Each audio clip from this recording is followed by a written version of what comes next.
자, 그러면 시장 정리 한번 해보겠습니다. 데일리인텍 IBK 투자증권 박근형 부장님 나오셨습니다. 어서 오세요.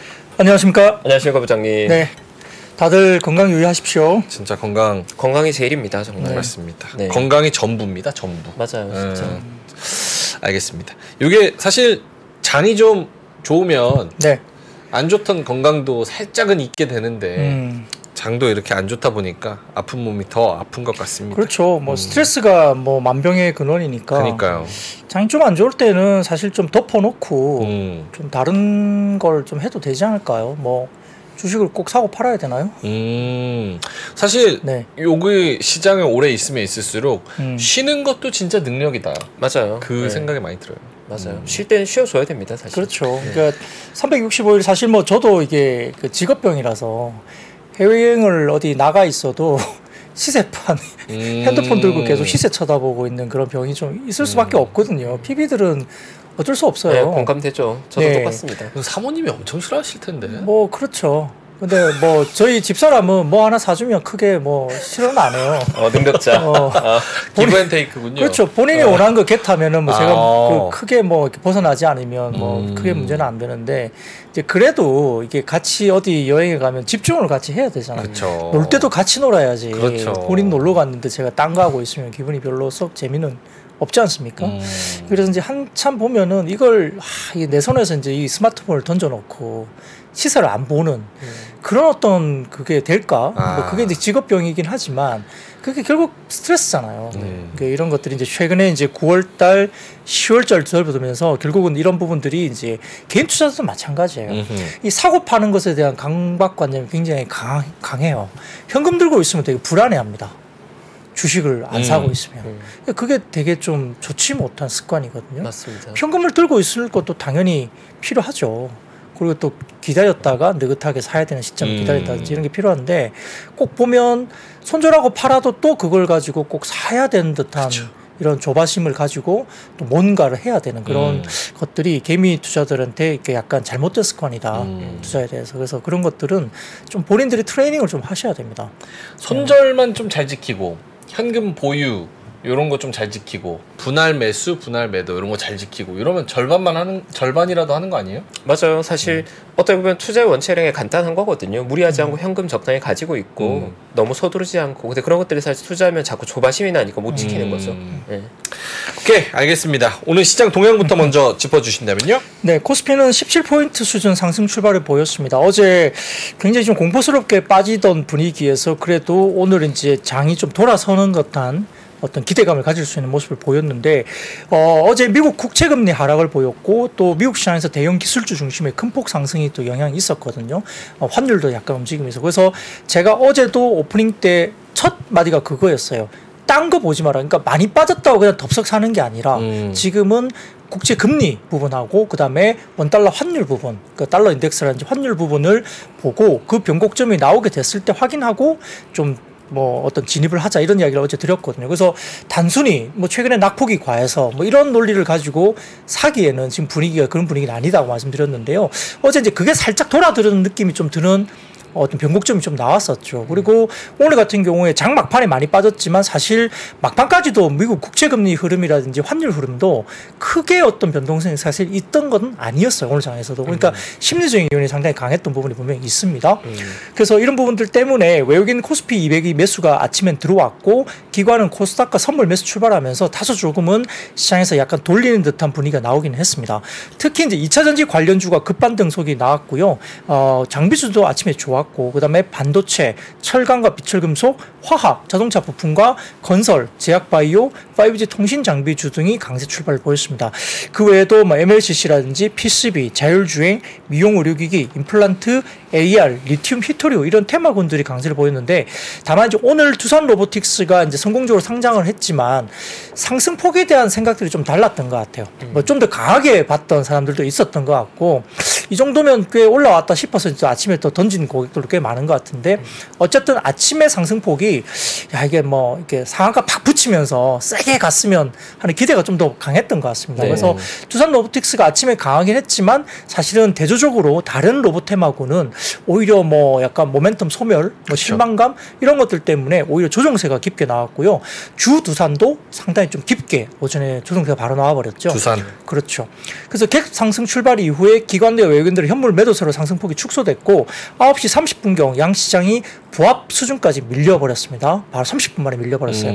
오전장까지 그래도 다시 리바운딩이 나오면서 코스피는 전일 낙폭의 약 4분의 1 정도 수준을 되돌리는 반등을 보이긴 했지만 고용이나 물가 확인 심리가 작용되면서 이 호재에도 불구하고 외국인 매도가 계속적으로 이루어지면서 상승폭이 축소됐습니다.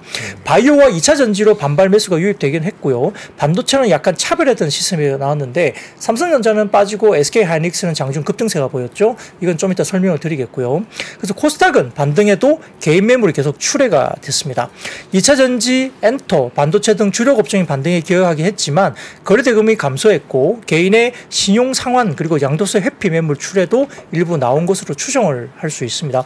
어제 제가 이제 코스닥, 특히 이제 코스닥 같은 경우는 신용 규모를 제가 어제 말씀을 좀 드렸죠. 설명을 드렸죠. 그래서 약간 목에 찬 듯한 부분에서 주가 빠지니까 이 부분이 상당히 좀 부담스러운 수준이다. 그래서 일정 부분 소화를 좀 해야 되는 시점이 왔다고 봤고요. 이게 좀 소화가 돼야만이 좀 편안하게 움직일 수 있다. 어제 말씀드렸는데 여전히 오늘도 주가 좀 올라가니까 개인들은 매도로 약간 대응을 하면서 일정 부분 좀 털어내는 부분이 계속 나왔습니다.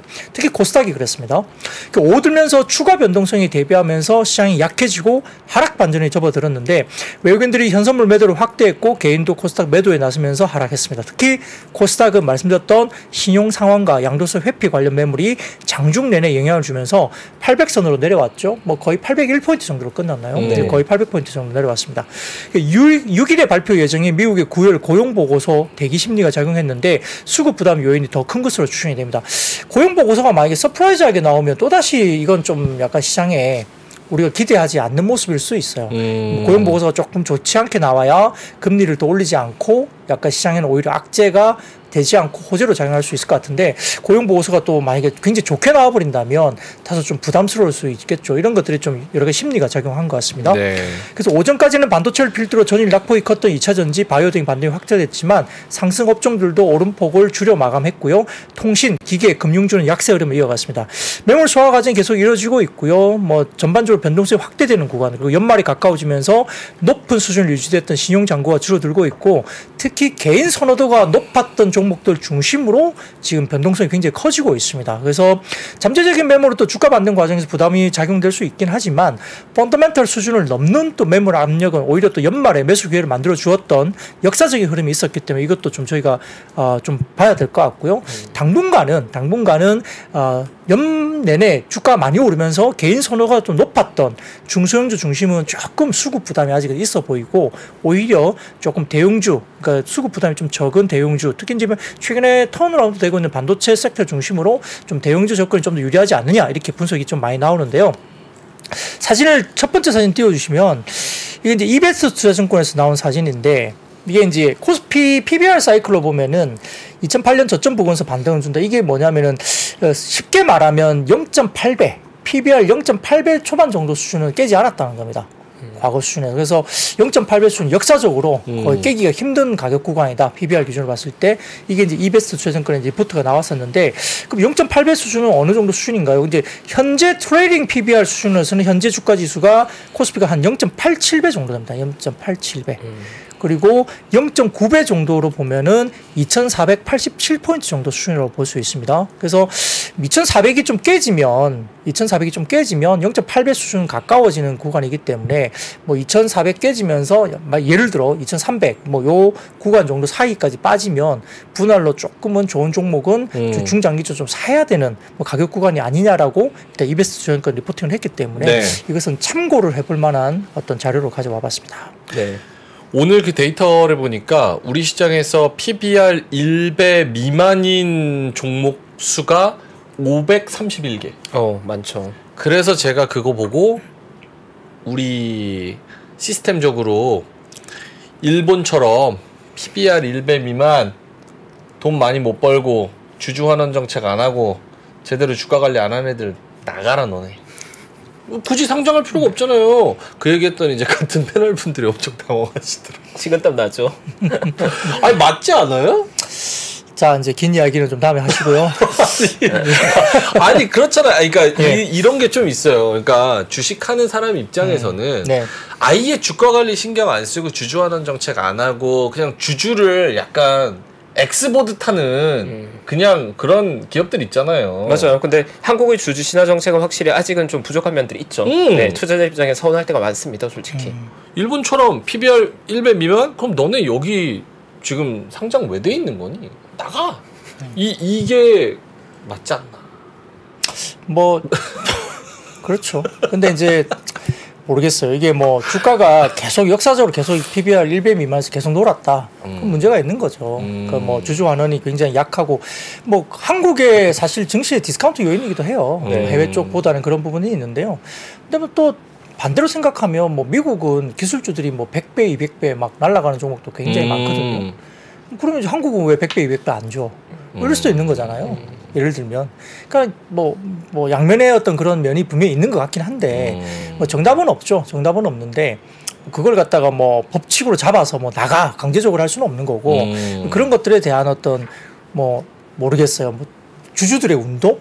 환원 운동 이런 것들은 되게 필요하겠죠. 적극적인 어떤 주장을 하는 주주들의 뭐 역할, 움직임 이런 것들은 필요한데, 근데 이제 이런 역할들을 하는 뭐 운용사나 이런 쪽이 좀 있었잖아요. 근데 그게 또 약간 뭐 굉장히 좀 환호를 받다가 의도가 조금 일정 부분 불순하다. 약간 뭐 그런 걸 이용해서 뭐 주가를 띄우는 그런 어떤 운동으로 약간 뭐 비화되는, 그래서 또 그거에 대해서 또 이제 반대가 나오는 뭐 이런 것들이 이제 약간 뭐 돌면서 서로 이제 순기능을 하지 못한 역할이 좀 아쉬운 건 있습니다. 네. 믿을 놈 하나 없네 진짜. 명하나님이 조금 민감한 발언이니까 이제 애호망님께서 네. 민주 오늘이 막차라고 네, 상당히 이제 리스크한 발언이라는 의미죠. 아니 맞잖아요. 네. 하지만 주주들하고 똑같을 거예요. PBR 1배도 안 되면 사실 뭔가 정책적인 문제가 있다고 느끼는 주주들이 많이 있겠죠. 네. 그러니까 이러니까 국장 탈출 지능순이다 막 이런 얘기 하는 사람들에 대한 공감대가 또 있는 게 쪼개기 상장하는데 엄마라네 물적 분할해가지고 거기다 지분 태우는데 엄마라네 맞잖아요. 이러니까 국장 안 하려고 그러지. 네. 근데 뭐 국내에도 모든 기업이 그런 건 아니니까 사실 개인적인 바람은 국내 투자자들이 그러한 정책적 관심을 더 가져서 정말 주진화 정책을 하는 기업들에 더 관심을 가지고 좋은 기업을 더 좋게 평가한다면 당연히 시장의 말도 그렇게 갈 거다. 그래서 투자자는 우리의 역할도 분명히 있다고 저는 생각합니다. 시장에 참여하고 있는 저희가 주진화 정책을 친화적으로 하는 기업이 더 많이 투자해야 되고 저도 그렇게 투자하고 있고요. 네, 주주를 좀 무시하는 기업에 투자하면 안 되죠. 네. 형님 포장 잘해주셨습니다. 네. 포장 이 정도로 마무리하는 포장 걸로. 전문 업체네. 포장 이쁘게 잘해주셨네요. 네. 이삿짐 센터입니까? 포장전문업체를? 자 알겠습니다. 미국 근데 제놀루션이라는 네. 그 제놀루션님. 이름으로 좀 올려주신 분이 우리 가족분 명앵커는 박가영으로 바꾸요. 이게 무슨 말인지 잘 모르겠네요. 이게 뭐죠? 아 근데 성함들이 다 박군형, 박가영 뭐 이렇게 뭐 막 바꾼다는 개혁적인 이름들. 알겠습니다. 네. 자 그러면 한번 요거 가보면 좋을 것 같아요. 미국 주요 전기차 업체 주가가 강세를 보이면서 2차 전지 상승.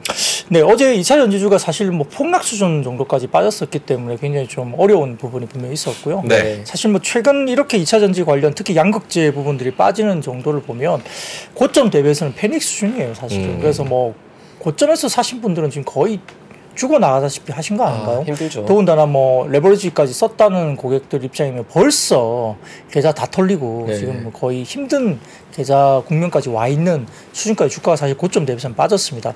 뭐 그럼에도 불구하고 이제 2차 전지주는 굉장히 좀 아직도 기대감을 많이 갖고 있는 섹터이기도 하고요.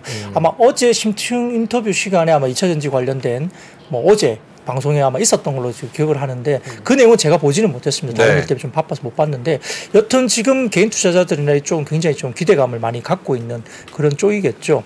그래서 지난밤 뉴욕 증시에서도 이제 미국의 민간 고용이 크게 둔화됐다는 소식 때문에 미국 국채금리가 하락세를 보이면서 3대 지수가 사실 반등세를 보이기도 했고요. 테슬라가 5.9% 거의 6% 가까운 급등세가 나왔었고 리비안도 9.2%나 급등했고 루시드 그룹도 3.35% 그러니까 전기차 업체가 어제 거의 급등세였습니다. 미국 시장에서. 근데 테슬라 같은 경우는 3분기 차량 인도 대수가 예상치를 하회한다. 이게 이야기가 나왔었잖아요. 네. 그 이미 이제 그것도 어제 반영이 됐는데 공정 개선을 위한 계획된 생산 중단이다. 뭐 이미 이제 일론 머스크가 3분기에는 좀 줄 거야 이미 이야기를 했었던 상황이었어요. 그래서 시장이 다 알고 있었던 거기 때문에 올해 생산 목표 180만 대는 변함이 없다. 그럼 뭐죠? 4분기에는 물량이 많이 나온다는 이야기잖아요. 또한 이제 4분기 후륜 구동 모델 Y, 그다음에 사이버트럭 공식 출시 임박 등 신차 모멘텀도 있고, 그다음에 최근 불거지고 있는 전미 자동차 노조 UAW의 파업에서 상대적으로 스트레스가 덜하다는 점도 주가에 긍정적으로 작용하고 있습니다. 그런 것들이 있는데, 더군다나 리비안 같은 경우도 지난 분기에 16,304대의 전기차를 생산하고 15,564대를 판매하면서 시장 예상치를 상회했습니다. 그래서 골드만삭스가 리비안의 목표 주가를 24달러로 상향 조정했고요. 지난 분기 리비안의 차량 인도가 예상보다 좋았기 때문에 설명을 했습니다. 그리고 테슬라의 올해 3분기 전기차 인도량이 부진할 것으로 예상하고 공매도했던 어떤 세력들도 테슬라 주가가 크게 안 떨어지니까 오히려 미국 시장에서 반등 조짐을 보이니까 숏스퀴즈가 어제 일어났다. 이런 분석도 미국 시장에서 2차 전지 쪽에 있었습니다. 그런 것들이 이제 올해 이야기가 됐었던 분이고, 오늘도 굉장히 아침부터 2차 전지 관련주가 상당히 좋았던 모습이었어요. 더군다나 이제 LG에너솔루션이 일본 토요다와 연간 20기가와트시 규모의 전기차 배터리 대규모 장기 공급 계약을 체결했다. 사실 이게 좀 도화선이 되기도 했습니다. 그래서 이번 계약은 조인트 벤처, 그러니까 합작 공장을 제외한 LG에너솔의 단일 수주 계약으로는 역대 최대 규모입니다. 하이니켈 NCMA 기반의 파우치 셀이 탑재된 모듈이 공급될 예정이고요. 미국의 미시간 공장에 약 4조 원을 투자해서 연간 20기가와트시 규모의 토요타 전용 배터리 셀과 모듈 생산 라인을 구축하면서 25년부터 공급 계획입니다. 이번 계약으로 글로벌 탑5 완성차, 그러니까 이제 토요타, 폭스바겐, 르노, 닛산, 현대차, GM 모두의 배터리를 공급하게 된 것이기 때문에 의미가 크다고 볼 수 있습니다. LG에너솔 이 미국의 배터리 공장이 몇 개예요, 이게? 네, 다음 사진을 좀 띄워주시면 그게 나옵니다. LG에너솔루션 북미 배터리 생산 공장 현황인데, 미시간에 연 40기가와트시, 애리조나 연 43기가와트시 등등 포함한 GM 합작법인이 3, 4, 5번에 있고, 스텔란티스 합작법인이 6번, 그리고 혼다 합작법인이 7번, 현대차 합작법인이 8번 이렇게 나와 있죠. 네, 여기에 이제 토요타까지? 네, 미시간 쪽이 이제 이번에 나온 거죠. 미시간 쪽이. 그래서 지금 1번 정도가 일본 토요타와 20기가와트시 규모의 장기 공급 계약을 한 게 1번 미시간 쪽에 있는 쪽입니다. 그래서 이런 것들이 상당히 좀 의미 있게 바라보고 있고요. 최근에 2차 전지 양극재이든 셀이든 대부분 다 대규모 공급 계약이 상당히 좀 메말랐었어요. 공시 계약이 별로 없었거든, 3분기에는. 네. 그래서 리튬 가격이 빠지면서 별로 분위기가 안 좋았는데, 이런 부분들이 이제 대규모 공급 계약이 나오면서 일단 분위기를 반전시켰습니다. 그래서 오늘 여러 가지 2차 전지 전기차 테마도 좋았고, 그 다음에 주유소 쪽에 전기차 충전소 관련된 이슈가 약간 규제가 완화됐죠. 그것 때문에 오늘 전기차 충전소 관련주도 굉장히 급등세를 보였었어요, 장중에. 그런 것들도 중요합니다. 사실 전기차 충전소 같은 경우는 따로 별도의 충전소를 짓기 위해서는 땅이 확보가 돼도 여러 가지 이슈가 좀 많기 때문에 오히려 기존의 주유소에다가 전기차 충전소를 같이 놓는 이런 방안이 현실적으로 굉장히 좀 크게 다가왔거든요. 그래서 이런 것들에 대한 규제라는 이런 것들을 좀 풀어주면서 기존의 주유소 쪽에 이 부지에 옆쪽에 사이드에 뭐 전기차 충전소를 같이 놓는 이런 쪽이 상당히 좀 현실적으로 가능성이 높다. 네. 이런 것들 규제가 좀 완화되는 국면으로 이야기가 나오면서 구체화된 이야기가 좀 나왔기 때문에 오늘 굉장히 충전소 관련된 쪽도 좀 좋았다 이렇게 볼 수 있습니다. 이 메리츠증권에서는 오늘 이 언론 보도에 대해서 상당히 좀 다시 이야기를 냈는데요. 결국은 배터리 선두 기업인 LG에너솔루션과 내연기관 1등 기업인 토요타 간의 파트너십, 그리고 LG에너솔루션의 이번 수주권을 포함하면 미국 시장 내 주요 완성차들의 최종 고객사를 이제 아까 말씀드렸던 뭐 5개 탑5 완성차를 다 가지게 된다는 거고요. 그래서 LG에너솔루션이 적기에 미국 시장 선점 전략이 가장 뚜렷해졌다라고 평가를 했고, LG에너솔루션의 미국 내에서 바겐 파워, 그러니까 이제 판매에 대한 어떤 바겐 파워가 여전히 굉장히 공고하다는 걸 이야기한다라고 평가까지 했고요. 하반기 2차 전지 투자 심리 개선 요인과 투자 전략이었던 완성차와 배터리 간의 신규 수주, 그러니까 결국 이런 부분들이 이제 구체화됐다고 이야기했습니다. 그래서 올해 연말부터 24년 중에 LG에너솔루션은 포드와 유럽 지역에서도 추가 파트너십이 확정될 가능성이 상당히 높다라고 또 코멘트를 했거든요. 추가 수주가 나온다는 겁니다. 그래서 성장성을 뒷받침하는 수주적인 긍정적 이벤트가 유효한 구간으로 평가했고요. 그래서 LG에너솔이 제시했던 올해 누적 수주 금액, 그리고 25년부터 26년간의 생산 캐파 가이던스는 토요타 그리고 포드 등과의 파트너십이 추가 상향질 가능성이 굉장히 높다라고 평가했기 때문에 그러면 어떻게 되겠습니까? 3분기 실적이 조금 쉬어갈 건데 이게 추가 상향 조정된다고 그러면은 가이던스가 올라간다는 이야기거든요. 그러면은 좀 바닥을 좀 탈피할 가능성이 있다라고 볼 수도 있습니다. 그래서 이번 LG에너지솔루션과 토요타 간의 배터리 소재 공급 가능성이 높은 기업은 양극재 쪽에서는 LG화학 그리고 동박은 SKC로 판단한다. 멜치증권에서 리포트를 냈고요. 그래서 통상적인 어떤 동박 공급을 위한 SKC가 지난 8월에 토요타 통상과의 동박 공급을 위한 조인트 벤처 설립했기 때문에 그 근거를 제시를 했습니다. 그래서 이런 부분들이 결국은 LG화학도 미국 내에서 양극재 수십 개화 전략으로 토요타와 공급 논의 중이다라고 평가했기 때문에 LG화학과 SKC가 이와 관련된 또 수혜주로서 거론을 또 했습니다. 그래서 이런 부분들인데 다음 사진을 보여주시면 재밌습니다. 이게 이제 NH투자증권에서 나온 이제 최근에 9월달에 나왔던 리포트인데요. 국내 2차 전지 업체 주요 수주 예상 자료입니다. 예상 자료. 여기 보시면은 제일 위에 LG에너지솔루션이 연말 수주 예상 토요타 이렇게 써 있죠. 가운데 쪽에 제일 위에 칸에 그게 이제 오늘 발표가 된 거예요. 그죠? 그래서 나머지 쪽은 같이 좀 보시면 될 것 같습니다. 연말 수주 예상이 SDI가 현대차와 그렇죠? SKO는 내년에 닛산 등이 이야기되고 있고 삼성 SDI는 현대차와 내년에는 BMW 등 이야기되고 있고 LG 엔솔은 포드와 테슬라 등도 내년에 신규 수주가 예상되고 있고 포스코 퓨처엠, 블루오발 SK 등이 올해 연말까지 수주가 가능성이 있다. 그 에코프로 BM은 삼성 SDI와 블루오발 SK 그리고 SK 뭐 넥슬리스나 뭐 롯데 에너지 머티리얼즈 뭐 등등 이렇게 연말까지 신규 수주 예상 이렇게 좀 고객 논의 중에 있는 것들이 가능성이 열려 있는 것들이 이렇게 도식화되어 있거든요. 아 이거 좋네요. 네, 그게 이제 첫 번째 LG에너지솔루션이 연말 수주 토요타 건이 오늘 나온 겁니다. 그래서 이런 모멘텀을 갖고 있다면 4분기에는 조금 모멘텀 플레이가 충분히 될 수도 있겠다. 그리고 많이 빠졌기 때문에 충분히 기술적인 바운딩이 나올 수 있는 구간에서 2차 전지 쪽에 대한 기대감을 좀 높일 수 있는 하나의 이벤트가 나왔다 이렇게 볼 수 있겠습니다. 네.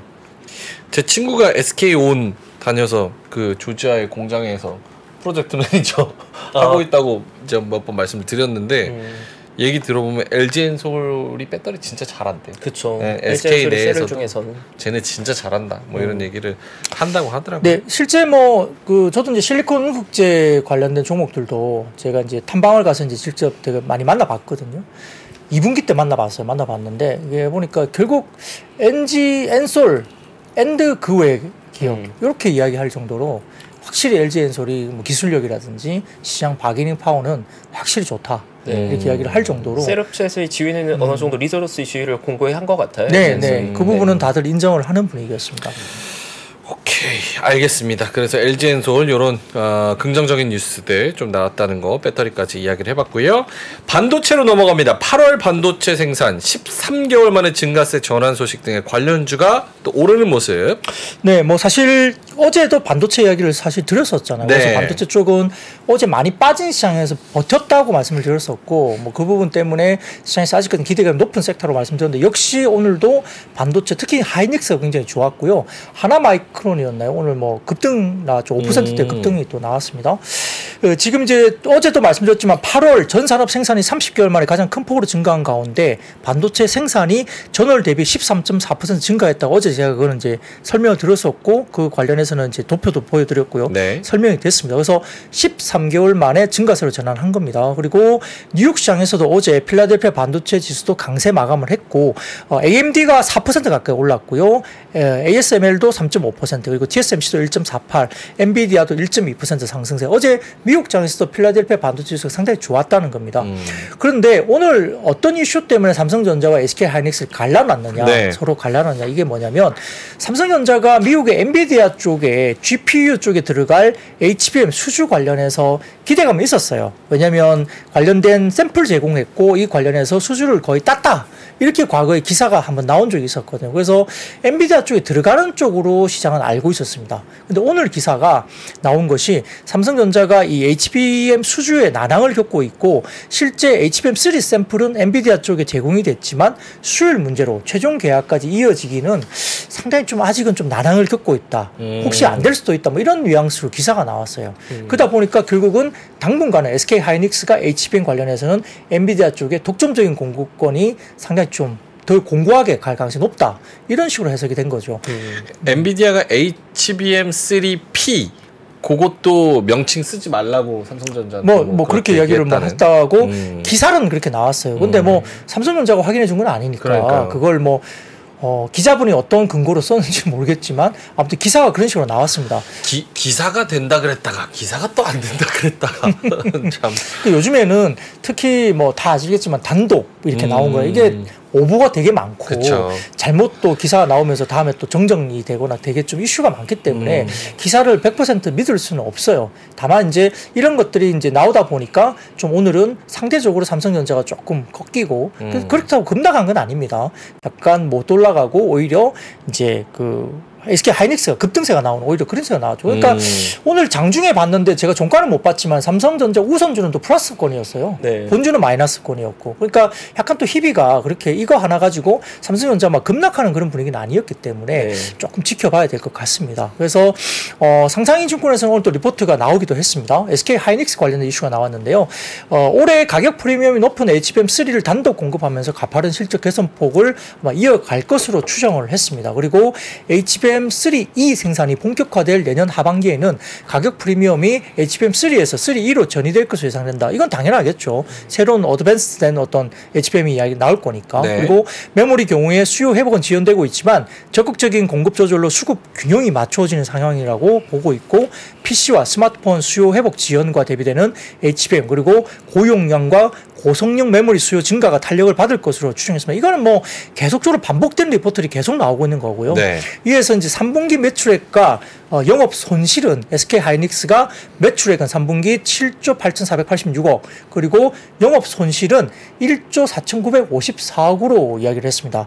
영업 손실이 컨센서스가 1조 6,855억이니까 영업 손실이 조금 줄게 나오는 거죠. 상상인증권의 리포트를 타면. 그래서 손실이 이제 계속 좀 줄는 분위기이기 때문에 뭐 4분기 내년 넘어가면 이제 약간 BEP 수준까지 올라올 수도 있는 국면으로 접어들 수도 있겠죠. 어제 제가 말씀드렸잖아요. ASP 단가가 올라갑니다. 스팟 가격이 올라가요. 지금. 네. 디램과 낸드가 다 올라가는데 적자가 나와요. 왜? 계속 감산을 하니까 고정비가 올라가고 가동률이 좀 떨어져 있는 상태니까 결국은 당장은 이익률이 바로 오르진 않아요. 근데 이제 매출단이 올라가게 되면 이 레버리지가 크게 들어오기 때문에 상승폭이 굉장히 기하급수적으로 클 수 있는 구간이다. 그게 이제 지금 초입이다. 어제 말씀드렸습니다. 예, 첫 번째 사진 띄워주시면은 디램 수급 밸런스인데요. 자, 막대 그래프 쪽에 약간 푸른색과 그 다음에 약간 하늘색, 예, 하늘색 쪽에 그래프가 두 개가 있는데, 예, 약간 남색 쪽, 짙은 파란색은 수요이고요. 수요. 그 다음에 하늘색이 공급입니다. 막대 그래프 보시면은 지금은, 올해 1분기, 2분기까지 보시면은 공급이 좀 더 수요보다 많죠. 그죠? 근데 뒤에 넘어가면 어떻게 되죠? 공급도 떨어집니다. 그죠? 공급이 떨어지고 당연히 컷을 했으니까. 아직 안 나온 부분은 지금 4분기인 거예요? 3, 4분기? 지금 예, 뭐 3, 4분기 넘어가는 그거를 보는 거죠. 예. 그러니까 2분기까지는 1분기, 이게 2분기. 공급이 더 많았습니다. 3분기부터는 수요가 좀 더 많을 것이고 네네네. 4분기부터는 수요가 완전 더 많을 것이다. 네네, 그렇죠. 공급 컷이 이제 저렇게 막 들어가면서 이제 결국은 이제 그 레이시오라고 해가지고 이제 회색 이 실선이 있지 않습니까? 이 회색 실선이 수요와 공급의 비율인데 이 보시면은 지금 올해 4분기, 1분기 접어들면 마이너스권으로 들어가죠. 그죠? 뭐 그러면서 결국은 그 마이너스권에서 계속 멈들고 있습니다. 네, 공급 부족이 네. 상당히 장기화 될 거라고 보는 그렇죠. 거죠. 예, 그래서 24년 접어 들어가면서 계속적으로 지금 이제 3, 4분기 접어가면서 결국은 공급 부족으로 결국 될 거고 그다음에 내년까지도 계속 공급 부족 현상이 이어질 거라 보는 거고요. 그 퍼센테이지가 10% 마이너스 10% 정도까지 계속 이어진다고 보는 것 같아요. 이렇게 이제 추정치를 했습니다. 이거는 이제 트렌드 폴스라는 쪽의 데이터를 가지고 만든 거죠. 것 같습니다.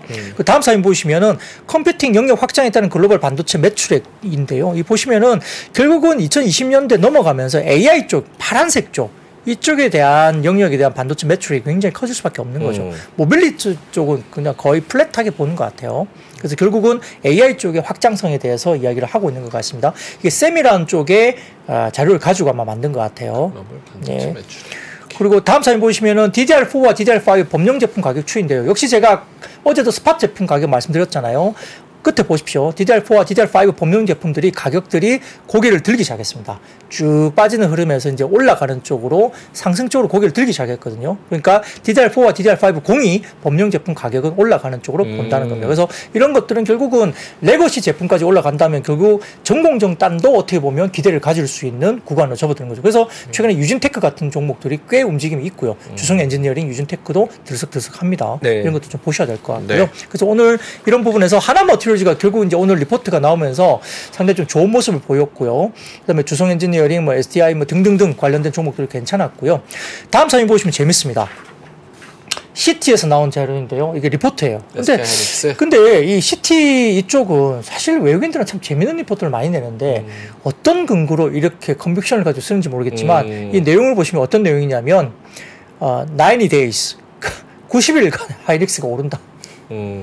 재밌죠. 네, we open a 90-day upside. 네. 카탈리스트 워치. 네, 재밌어요. 이렇게 90일이라는 단어를 이렇게 명확하게 어떻게 쓸 수 있을지 전 잘 모르겠는데 얘네들은 이렇게 쓰더라고요. 예. 그래서 사실 하이닉스가 시장에서 거의 장중에 5% 넘게 오른 게 이게 상당히 좀 영향이 있었죠. 네. 그래서 이 외국계 리포트는 조금 우리가 믿을 수는 없어요. 어떻게 보면 예전에는 뭐 포지셔닝 해놓고 거기에 대해서 뭐 안 좋은 리포트 쓰면서 뭐 숏 이미 해놓고 막 이상하게 매도 비슷한 리포트 쓰기도 하고 막 이런 애들 되게 많잖아요. 그러다 보니까 외국계 리포트를 다 믿을 수는 없지만 아무튼 뭐 SK 하이닉스가 시티그룹에 의하면 90일간 오른답니다. 그러니까 뭐 그거는 지켜봐야 될 것 같은데요. 아니 근데 이게 맞아요? 하이닉스 D램 쪽에서 3분기에 플러스 영업이익이 나올 것이다? 이제 DDR5 쪽 관련된 이야기를 뭐 좀 하는 것 같아요. 그래요? 네네. D램에서 적자 안 나고 흑자 난다고요? 3분기에? 지금? 아니죠. 뭐야 이거? 이상한 것 같은데. 뭐 그들의 추정이니까 우리가 뭐 이렇게 일단 까봐야 되겠죠. 실제 까봐야 되는데. 90이라는 표현을 쓰건 결국은 3분기와 4분기에 걸쳐서 펀드멘탈이 개선되는 것 때문에 시장에 주목을 받을 거다 정도로 쓴 것 같아요. 네. 그러니까 이제 뭔가 현물 가격이 올라가고 디램과 낸드 가격이 올라가니까 바닥을 턴하면서 업턴이 나오고 카타르시스가 나온다는 이야기를 하기 위해서 하는 건데 근데 약간 공격적이죠. 뭐 90일간 뭐 이런 이야기가 쓰면서 그리고 뭐 어떤 이야기 막 쓰잖아요. 그러니까 이런 것들이 어쨌든 바이콜이 나온 것 같아요. 어쨌든 그쪽 입장에서는. 그래서 이제 하이닉스를 좋게 보는데 결국은 뭐 2분기, 3분기 접어들면서 실적은 다 안 좋을 거예요. 삼성전자도 지금 말씀드리겠지만 KB증권에서 지금은 잠정 실적이 6일이 아닌 11일에 실적 발표가 나올 거로 이야기를 하거든요. KB증권 리포트가 나왔습니다. 그래서 6일, 그러니까 6일이면 내일인가요? 그 내일이 아니고 11일로 아마 실적 발표 잠정 실적이 아마 조금 변경되는 것으로 이야기하는 것 같고 그게 KB증권에서 오늘 리포트를 냈거든요. 그래서 3분기 영업이익은 컨센이 2조 2천억 수준인데 9월 중순 이후에 나온 증권사 전망치는 1조 5천억에서 2조 원 정도 수준으로 낮아져 있다. 이게 지금 KB증권에서는 얼마 전에 4조 원대까지 리포트를 냈거든요. KB증권에서 삼성전자 영업이익을 4조 원대까지 냈던 기억이 있습니다. 굉장히 공격적으로 냈는데 지금 벌써 이렇게 톤이 바뀌었어요. 그래서 지금 4분기 디램과 낸드 모두 두 자릿수 가격 인상 단행한다. 낸드도 오늘 10% 올린다는 이야기가 나왔거든요. 그래서 삼성전자는 아마 가격을 올리는 것으로 이야기를 하는 것 같습니다. 본격적으로. 그렇기 때문에 공급은 줄이면서 가격을 올리는 현상은 나타나고 있습니다. 그래서 이런 부분들 때문에 수익성 개선이 될 거고요. 여기에 따라서 메모리 반도체 흑자 전환 시기가 예상보다 6개월 앞당겨질 것이다. 네. 그러니까 그렇게 되면 업턴은 어떻게 되죠? 반도체는 사이클 산업이기 때문에 주가가 확실히 올라가기 전에 6개월 전부터 움직입니다. 바닥을 확인하고. 먼저 반영하죠. 주가가. 먼저 반영해서 그런 것들이 움직이기 때문에 결국 올해 반도체 부분 14조 적자에서 내년은 10조 이상의 흑자 전환을 할 것이다라고 했습니다. 반도체 부분만. 그러면은 차이가 어떻게 됩니까? 거의 한 25조 가까이가 플러스로 돌아가는 거잖아요. 14조 적자에서 10조 흑자로 잡아드니까 그것만 해도 업턴이 굉장하죠. 그래서 이런 부분들이 되면서 낮아진 3분기 컨선에 대해서 다음 주 잠정 실적에서 2조 원을 과연 3분기가 넘어설 것이냐 이게 관건이 될 것이다. 단기 바닥 확인이 중요하다. 이렇게 KB증권에서는 이야기를 했고요. 다음 사진 하나만 더 보여드릴게요. BOA입니다. BOA 자료인데요. 메모리 인디케이터라 해가지고 이게 BOA가 만드는 2012년 정도부터 해서 계속적으로 메모리 산업에 대한 인디케이터를 내는 자료입니다. 네, 그래서 뭐 피크, 그 다음에 뭐 그 바닥 이런 거 관련해서 쭉 이야기가 나왔는데 최근 들어서는 리커버리 쪽으로 들어가는 BOA 쪽의 메모리 인디케이터가 나왔어요. 그래서 아마 바닥 쪽에서 회복 국면을 진입하는 쪽에 국면에 초입 국면이라는 BOE 쪽에 메모리 인디케이터가 나와 있다는 것도 좀 참고를 하실 필요가 있겠습니다. 네. 낸드 쪽. 메모리. 네. 사실 시클리컬 볼 땐 저런 사이클 보는 게 매매 타이밍 잡을 때 도움 많이 되거든요. 네네 그렇습니다. 네. 오케이. 알겠습니다. 좋습니다. 하이닉스 실적 발표 10월 말? 아니 그 말까지는 안 갈 거를. 그래요? 네. 여기 뭐 기사에서는 10월 말이라 그래서 언제인지. 하이닉스도 뭐 잠정 실적 나오지 않을까요? 삼성전자 다음 주에 하게 되면 뭐 하이닉스도 아마 잠정 실적은 아마 나올 것 같기도 합니다. 알겠습니다. 자 그러면은 2분 정도 더 할 수 있을 것 같아요. 짧게만 한번 가볼까요? 네. 경기 둔화 우려, 휘발유 재고 증가 등으로 인해서 국제유가 급락, 정유주 하락. 네, 뭐 다른 섹터도 많았지만 지금 최근에 가장 관심 있게 묻는 게 뭐죠? 유가. 유가. 겨울철 들어오니까 또 이번에 겨울철 되면 유가 더 오르지 않을까? 뭐 일부에서는 뭐 100 몇십 달러 간다 뭐 리포트가 막 나오고 있는데 그렇지 않을 거라는 겁니다. 그래서 어제 유가가 5% 넘게 빠졌잖아요. 그래서 WTI 기준 84달러 수준까지 빠졌는데요. 지금 그 29일로 끝난 한 주간 휘발유 재고가 전주 대비 648만 1000배럴 늘어난 2억 2698만 4000배럴을 찍게 됐습니다. 예상치를 큰 폭으로 상회한 수치로 휘발유 재고가 굉장히 많이 늘어나 있어요. 그리고 올해 겨울은 생각보다 따뜻할 것 같다라는 계속 그 이야기가 나오고 있기 때문에 연말로 가면은 여러 가지 부분에서는 유가가 그렇게 급등하기가 좀 힘들다는 이야기가 살살 나오고 있어요. 그런 부분이 있는데 그래도 불구하고 오펙이라든지 오펙 플러스 등등이 사우디도 감산 계속하면서 계속 밀어 올리려고 하잖아요. 아람코 관련된 지분 관련된 이슈, 상장 이슈도 있기 때문에 이런 것도 영향을 미치면서 의도적으로 좀 그렇게 계속 끌고 있습니다. 근데 미국의 정제 설비 가동률은 87.3%로 약간의 뭐 하락세가 좀 있긴 합니다. 그래서 이런 부분도 영향이 있는데요. 오늘 이제 그래서 정유주가 빠졌거든요. 근데 미래에셋증권에서 딱 이야기를 했습니다. 오늘 장중에 미래에셋증권에서 코멘트를 냈는데 국제유가 피크 아웃 전망 이렇게 해서 미래에셋증권에서 아예 이야기를 했어요. 그래서 이 이야기가 뭐냐면 결국은 그 러시아가 곧 경유 수출 금지 조치를 해제할 것이라는 기사가 나오고 있다 이야기 나옵니다. 그래서 결국은 지금 목표치가 얼추 달성된 것 같다고 판단했고요. 러시아 현지 제품 가격도 휘발유가 10%, 경유는 23% 하락세하기도 했다고 합니다. 그래서 아마도 곧 수출 금지는 해제될 것으로 판단하기 때문에 국제 유가는 피크아웃에 대한 모멘텀이 굉장히 많다는 거고요. 유가는 이미 피크아웃을 찍었다고 보는 이야기가 한 가지 더 있는데 단기적으로 고점 돌파는 한두 번 시도할 수는 있다. 뭐 100달러 수준에서 왔다 갔다 하면서 조금 더 시도는 있겠지만 그럼에도 불구하고 추가 상승을 굉장히 제한할 것이다 보는데 수요는 굉장히 둔화가 될 거예요. 100달러 넘어서면 결국 수요가 둔화가 될 것인데 무엇보다도 가장 중요한 건 이겁니다. 시장 심리가 과하게 상승 쪽 배팅에 몰려 있다는 겁니다. 포지션이. 그래서 상승. 그래서 현재 NYMX WTI 기준 이게 뭐 관련된 포지션인데요. 그렇죠. 롱숏 비율이 11.4배까지 올라왔다고 그래요. 그래서 과거에 롱숏 비율이 10배가 넘어갈 때 랠리가 지속된 경우는 한 번도 없었다는 겁니다. 근데 지금 이 롱숏 기준이 11.4배까지 올라와서 과하게 상승 쪽에 이 포지셔닝이 굉장히 많이 급증해 있다는 거죠. 이 롱숏 비중이 과거에 롱숏 비율이 10배가 넘어갔을 때도 한 번도 랠리가 계속적으로 유가 상승 쪽으로 랠리가 있었던 적이 없다는 거예요. 그러니까 이런 근거를 봤을 때는 지금 롱숏 비율이 11.4배까지 왔다는 것은 적어도 더 올라가긴 좀 힘들다. 그래서 피크아웃을 아예 미래에셋증권에서는 전망을 했습니다. 네.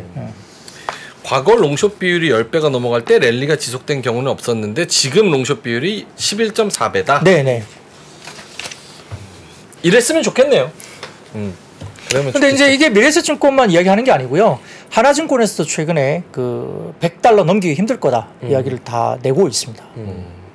지금 사실 유가에 관련된 그 움직임은 사실 정치 싸움에 매우 큰 비중을 차지하고 있어서 이게 과거 데이터랑 같이 엮어서 보는 게 이게 근본적으로 맞는 걸까 이런 생각도 들긴 하는데 유가도 사실 외부 변수들 영향을 워낙 많이 받긴 하니까 예측하기 어려운 지표긴 하죠. 네.